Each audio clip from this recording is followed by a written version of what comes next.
Rayalaseema lift irrigation యొక్క ఆవశ్యకత, దాని ప్రాముఖ్యత అర్థం చేసుకోండి. నీళ్ళన్నీ అయిపోయే క్రమంలో 800 అడుగుల నుంచి నీళ్లు తీసుకొని రాయలసీమ ప్రాజెక్టులు నింపడానికి ప్లాన్ చేసిన, ఎగ్జిక్యూట్ చేసే ప్రయత్నం చేసిన, 80% పూర్తి చేసిన జగన్మోహన్ రెడ్డి గారి కళ అది. అతని రాయలసీమ ప్రాంత ప్రజలకు ఇచ్చిన నేను వరమండం లేదు.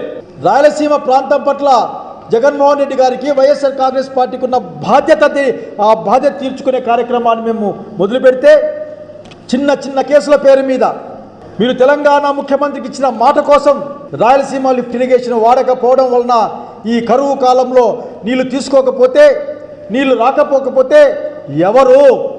మీరేమో కరకట్ట మీద ఇల్లు కట్టుకుంటారు. కానీ రాయలసీమ ప్రాంతంలో రైతు పరిస్థితి ఏంది, ప్రజల పరిస్థితి ఏంది, మా పిల్లల పరిస్థితి ఏంది? కనుక తక్షణం పూర్తి సామర్థ్యంతో మీరు పోతేటి పాడకుండా కింద ఉన్న రిజర్వాయర్ని నింపాలి. మీరు ఇంకొక చెడ్డబుద్ధి పెట్టుకోబాకండి. మీరు నీళ్ళు ఇబ్బంది పడిపోతా ఉన్నాం. కృష్ణకు వరద రాకపోతే, వరద ఆగిపోతే కృష్ణ మీద ఆధారపడి రిజర్వాయర్లేకి, శ్రీశైలం డ్యాంలేకి నీళ్లు రావు. శ్రీశైలం డ్యాంలో మీ చలవ వల్ల, మీ యొక్క ఆ ఒప్పందం వలన, ఆయన రూమ్లో కూర్చొని ఒప్పందం చేసుకున్నామని చెప్పాడు తెలంగాణ ముఖ్యమంత్రి గారు.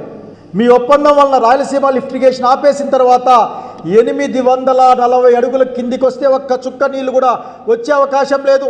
స్వర్గీయ రాజశేఖర్ రెడ్డి గారు అత్యంత ముందు చూపుతో రాయలసీమ పట్ల భ్రమతతోనూ ప్రేమతోనూ 44,000 క్యూసెక్కులుగా మార్చిన సంగతి గుర్తు చేస్తూ ఉన్నాను.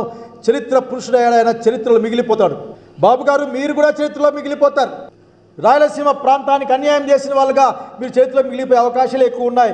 రాయలసీమ లిఫ్ట్ ఇరిగేషన్ తక్షణం పూర్తి చేయండి. మీరు కృష్ణా జలాలు రాయలసీమకు రావాలన్న ముఖ్యంగా అనంతపురం జిల్లాకు రావాలన్న చిరకాలమైన కోరిక ఆ రోజు రాజశేఖర రెడ్డి గారి నాయకత్వాన ఉన్న అతని అనుచరులు, నేను గుర్తు తెచ్చుకుంటా ఉన్నాను వెంకటరామరెడ్డి గారిని, నేను గుర్తు తెచ్చుకుంటా ఉన్నా నాగరికి రఘువీరారెడ్డి గారిని, అలాగే ఆ రోజు అంత సహకారం ఇచ్చి అనేక మందిని గుర్తు తెచ్చుకుంటా ఉన్నా. నేను నీళ్లు నడిపించుకొని తెచ్చాం జీడిపల్లికి. ఈ రోజున అదే అతని కుమారుడు రాజశేఖర రెడ్డి వారసుడు, అతని కలలు నెరవేర్చడానికి ఉన్న జగన్మోహన్ రెడ్డి గారు అదే హంద్రీనీవా సామర్థ్యాన్ని 6,300 క్యూసెక్కులకు మార్చి గవర్నమెంట్ ఉత్తర్వులు ఇచ్చి టెండర్లు పిలిచి అగ్రిమెంట్ కూడా చేస్తే మీరు అధికారంలోకి వచ్చిన తర్వాత రద్దు చేసిన మాట వాస్తవం కాదా? తద్వారా అనంతపురం జిల్లాకు, రాయలసీమ ప్రాంతానికి అన్యాయం చేసిన వాళ్ళు కాదా మీరు అనే విషయాన్ని మీరు గుండెల మీద చేసుకొని చెప్పాలా. మేము అనంతపురం జిల్లాలో కృష్ణా నీళ్ళు నడిపించుకొని తీసుకొని వచ్చి జీడిపల్లిలో పెట్టాం. మీరు లైనింగ్ల పేరు మీద రైతులకు అన్యాయం, ఎక్స్పాన్షన్ చేసినామని సేమ్ 3,700 క్యూసెక్కులే తెస్తామంటే ఎట్లా? వేగంగా పోవడానికి, ఎక్కడికి పోవడానికి? మీరు అనుకునే ప్రాంతాన్ని మోసం చేయడానికి.